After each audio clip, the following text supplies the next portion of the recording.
Galerinha, professor Aquiles do canal História Toda Hora. Olha só, o tema de hoje é Reforma Protestante. Reforma Protestante contra a Reforma Católica, né? São essas reformas religiosas que ocorreram na Europa no século XVI que nós vamos estudar a partir de agora, beleza?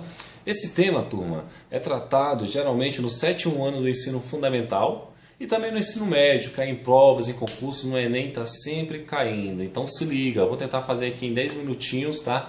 Trazer, pontuar as principais características desse movimento religioso, tá? E também a reação da igreja contra a reforma católica, beleza? O que foi a reforma protestante, professor? Resumindo, vamos ser bem objetivo, foi uma divisão, foi uma briga, foi um racha que aconteceu dentro da própria Igreja Católica. A partir dessa briga que aconteceu dentro da própria Igreja Católica, novas religiões surgiram. De repente, a religião que tu segue hoje, né? O protestantismo, né? As pessoas que não são católicas agora começaram a protestar contra a proibição de seguir uma nova religião, os protestantes, tá? Então nós vamos estudar esse período.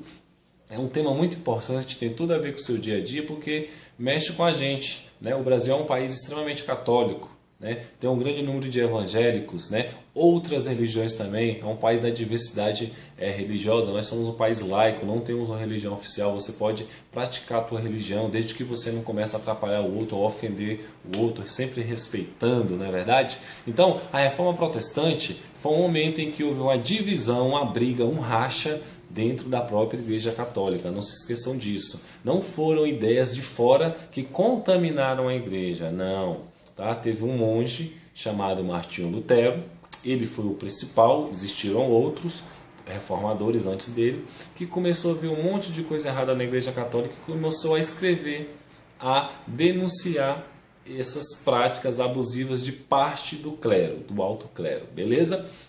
Então, Martinho Lutero, turma, ele começou a ver coisas super erradas, por exemplo, a venda de indulgências, falsas relíquias sagradas. Indulgência era o perdão mediante o pagamento em dinheiro. Olha que doido. Pagou, está salvo. Você vai receber uma carta de indulgência assinada pelo Papa que diz o seguinte: se você pagou, você pode agora ter seus pecados perdoados. E mais, se você pagar um pouquinho a mais, de repente, né, você pode conseguir tirar o teu avô ou tua avó que está lá nos infernos, por exemplo. Foi o maior pecador, mas se tu pagar agora, velho, coloca o nome dele aqui nessa cartinha. Pagou, recebeu o perdão. Olha que coisa doida, né? Então Martinho Lutero começou a criticar isso. Venda de falsas relíquias sagradas, esse é um outro motivo, né? Começou a ter esse comércio na igreja. Falsas relíquias sagradas. Relíquia todo mundo sabe o que é, um objeto antigo que tem determinado valor. Então os caras chegavam e falavam o seguinte: ó, tá vendo aqui? É um pedaço do osso do jumento que levou Jesus. Ou, tá vendo esse pedaço de pano aqui? É um pedaço de pano do manto que enrolou Jesus quando desceram ele da cruz após ser crucificado, né? Ou esse aqui é um pedaço do osso do crânio de São Pedro, do apóstolo Pedro. Então, começou a ter essa venda de falsas relíquias sagradas, começaram a brincar com a fé alheia, beleza? Esse é um dos motivos que levaram à reforma protestante e Martinho Lutero a fixar suas 95 teses numa porta de uma igreja na Alemanha, criticando esses abusos. Um outro motivo, segundo, nós vamos falar de três, né, é a corrupção do clero e a falta de preparo, né? Várias pessoas que eram do clero, da igreja católica, religiosas ligadas à igreja católica, faziam coisas erradas, não levavam a vida segundo os ensinamentos cristãos, se casavam, tinham uma vida promíscua, bebiam, tinha uns que eram casados, tinha um bispo, chegou um papa, chegou a ter 11 filhos. Olha que doido, como é que pode? Se é proibido ter um tal do celibato, se o padre não pode se casar, né? Como é que agora um papa tem 11 filhos? Então os caras começaram a viver uma vida muito desregrada, sem regra alguma, né? Então tudo isso começou a chamar a atenção de Martinho Lutero também. Esses caras estão se desviando, eles pregam a vida de humildade e de pobreza e ao mesmo tempo eles têm uma vida super luxuosa, tem grandes feudos. A Igreja Católica, você tem que lembrar, turma, é muito poderosa, é a instituição mais rica e poderosa da Idade Média, né? Se fortaleceu ao longo dos anos. O Papa é o cara que coroa o rei. Olha a simbologia, olha a legitimidade que ele dá para o rei. O Papa, para quem não entende um pouquinho de tradição católica, ele é o representante de Deus aqui na Terra. Então, a partir do momento que o Papa coroa o rei, Isso significa que ele está dando uma legitimidade divina para aquele cidadão ali. Como é que você, que é um súdito, vai reclamar do cara? Além de ele ser o rei, né, por direito herdar o trono, tem seu, corre em suas veias o sangue real da realeza, agora vem o Papa, que é o representante de Deus, da religião que eu sigo, por exemplo, né? Eu estou falando no pensamento do homem medieval, e agora coroou o rei. E a partir do momento que o rei se convertia ao cristianismo, né, todo o reino dele teria que ser também, a religião se tornava oficial, teria que ser, senão você era perseguido. Então a Igreja Católica era muito forte, havia um monopólio intelectual, era ela que produzia os livros, né? Nenhum livro era produzido se ela não deixasse, porque era produzido à mão antes da invenção da imprensa pelos monges copistas, né? Então como é que você vai colocar uma ideia contrária à Igreja se ela que produz, ela que determina o que pode ser produzido ou não?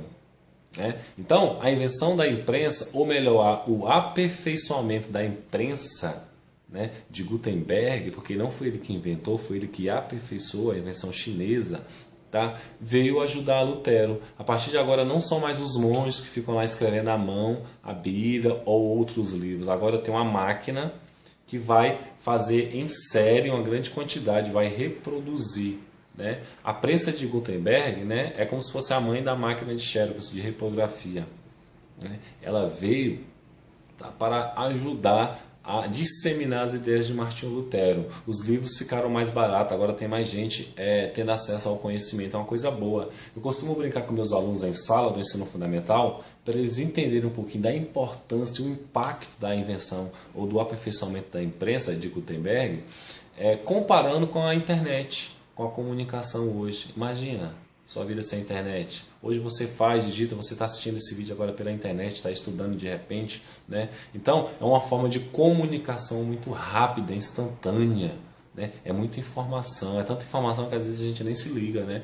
Então a invenção da imprensa ajudou muito Lutero e a reforma protestante, e um pouquinho também na mudança de pensamento que era muito religioso naquele momento. Então, falta de preparo do clero e corrupção moral, venda de falsas relíquias e indulgências, e um outro motivo, tá? Vários príncipes estavam insatisfeitos com a igreja e reis. Insatisfeitos por quê, professor? Porque a Igreja Católica tinha muito poder e até mesmo meio que rivalizava com eles. Tinha terras, tinha feudos, tinha muita influência política. A Igreja Católica, segundo alguns historiadores, você não pode se esquecer, chegou a ser dona de 30% das terras da Europa. Tem alguns historiadores que falam até mais, falam em 40%, né? Mas chegou a ser dona a Igreja Católica de quase que a metade das terras. Em alguns países chegou a ser dona da metade das terras férteis, boas para o plantio. E naquela época quem tinha terra tinha poder, a principal atividade econômica ainda estava ligada à terra, era a agricultura. Então a Igreja Católica tinha muito poder. Então esses são os três motivos que levaram Martinho Lutero a brigar, a denunciar, a fixar suas teses na porta dessa igreja, tá? Para condenar essas práticas abusivas que parte do clero, não é bom falar que não era todo religioso que era errado, tá? Estava fazendo de errado. Uma outra coisa que você tem que entender é que Martinho Lutero não era contra Deus, contra a religião, não é nada disso, hein, turma? Tá? Simplesmente ele se desviou dos caminhos que ele achou que não era correto. Que na verdade ele achava que era a igreja que estava se desviando, ele quis trazer para a forma original, ele quis reformar. Por isso é esse nome, algo que estava deformado, que havia perdido a sua forma original. Então ele queria trazer para a forma original, né? Então ele fez uma reforma, beleza? Claro, ele foi perseguido, excomungado da igreja, foi expulso. Ele teve que se esconder num castelo, ganhou proteção de príncipe, mudou de nome, né? Traduziu a Bíblia para o alemão nesse período, era um cara muito estudioso. E aí essas novas religiões surgiram. Teve um rei, Carlos V, que proibiu essas religiões no reino dele, no país dele. Então o que ele fez? Proibiu, e outros príncipes daquela região começaram a protestar, xaropar, reclamar. Daí que vem o nome protestante, aquele que protesta. E por que eles protestavam? Porque eles queriam ter o direito de exercer, né, a sua religião. Beleza? Então, o fato que levou Martinho Lutero a fixar essas teses, né, na porta dessa igreja, e ele fixou essa tese lá, não é porque ele queria tirar onda com o padre da igreja, não é isso, é porque lá era uma universidade, né, e na porta dessa igreja, na verdade, era um local onde as pessoas na cidade colocavam lá uns informes, vários editais, né? Era um local onde as pessoas colocavam lá tudo que passava na cidade, é como se fosse um jornal. Então ele foi lá e colocou nesse local, né? As ideias deles foram levadas para frente, isso causou grande revolta no alto clero, ele teve que ir ao tribunal, enfim, como eu já falei, ele foi condenado, foi excomungado, acusado do crime de heresia, mas ele não negou, beleza? Então, teve um papa que quis construir uma igreja, a Basílica de São Pedro, teve a seguinte ideia: eu quero construir a igreja, então vou dar agora uma indulgência plena, uma carta que vai perdoar os pecados até do teu vozinho que já morreu, se você puder pagar. Olha que doido, né? Então Martinho Lutero ficou puto com isso, escreveu lá em uma das suas teses, a de número 86, ele fala isso, né? Em outras palavras, por que o Papa não constrói com o próprio dinheiro dele, já que ele é tão rico, e para de explorar os fiéis? Né? Então ele vai com essa ideia, ele falava que as indulgências não valiam nada, não tem nada a ver, esse negócio de pagar está errado, é um desvio. Ele começou a reclamar. Outros reformadores vieram antes de Martinho Lutero, tá? John Hus, John Wycliffe, né? Que vieram antes. Esses no século XIV já foram excomungados, perseguidos. Tem um que virou churrasquinho, foi queimado, foi condenado a ser queimado na fogueira, né? Teve outro que foi excomungado, né? Então eles criticavam a riqueza do alto clero e essa vida desvirtuosa, fora da forma original. Beleza? Para encerrar, o que a Igreja Católica fez? Ela fez a sua contra-reforma. Uma vez que Martinho Lutero fez todo esse movimento, várias pessoas começaram a seguir as religiões protestantes, vários príncipes em várias regiões da Europa rapidamente se transformaram em protestantes, porque essa ideia agradou também uma nova classe, né? A burguesia. Depois veio outro cara, João Calvino e tal. A gente não vai entrar muito no mérito agora, né? As ideias dele ganharam muitos adeptos, muitos fãs, né? Então se propagou de forma rápida. A Igreja Católica, né, querendo diminuir o número de adeptos ao protestantismo e aumentar o número de fiéis católicos, ela fez a sua contra-reforma, ela contra-atacou, ela não ficou quietinha na dela não. Então o que ela fez? A primeira coisa, né, ela criou a Companhia de Jesus, né, que é um grupo de padres, resumidamente falando assim, a grosso modo, né, no estilo militar, com a organização, a disciplina, né, que foram enviados para vários locais do mundo para catequizar. Inclusive no Brasil eles vieram catequizar os índios, a Companhia de Jesus, os jesuítas, foram os responsáveis pelo começo da educação no Brasil, né, é uma coisa interessante também que a gente tem que reconhecer.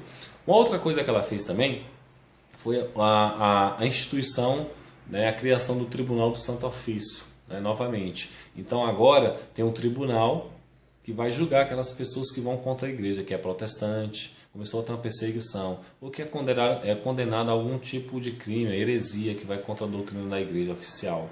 Então agora teremos esses tribunais que vão vigiar, punir, né, perseguir essas pessoas que vão contra a Igreja Católica. E para isso eles usavam até métodos de tortura. Em sala de aula eu mostrei para vocês gostam muito dessa parte, né, os métodos de tortura que a Igreja Católica usava, enfim. É bom fazer um contraponto aqui, o seguinte, existe muito exagero em relação a isso. Se você entrar no YouTube aí, você vai ver que vídeos falam que a Igreja Católica chegou a ser responsável por matar 10 milhões de pessoas, a 30, que não sei o que, não tem como saber. E eu também não estou negando, não estou falando que isso foi uma coisa legal, mas há um exagero, né? Tem pessoas que querem criticar a igreja, eles pegam esse fato e supervalorizam, superpotencializam, começam a mentir. Não tem dados históricos para confirmar isso. A tortura existiu, professor? Existiu. O senhor está querendo falar que não foi uma coisa assim, que não foi lá? Foi, existiu, era ruim, era terrível, não é legal de se fazer, não estou concordando, nem estou justificando, mas há um certo exagero, beleza? Mas muita gente morreu, foi perseguida, né, pela Igreja Católica para ela não perder o seu poder. Uma outra coisa que a Igreja Católica fez foi, em uma série de reuniões, que era o Concílio de Trento, né, onde o alto clero se reunia, né, eles acabaram com as indulgências, tá bom? E também instituíram os seminários. Se hoje você vê essa figura do padre seminarista, ou seja, aquele padre que está se preparando no seminário durante vários anos de sua vida para exercer a sua vocação, sacerdócio, foi a partir da reforma protestante e da contra-reforma católica. Isso foi uma medida legal para a Igreja Católica preparar melhor os seus pares, as pessoas que participavam da igreja. Beleza?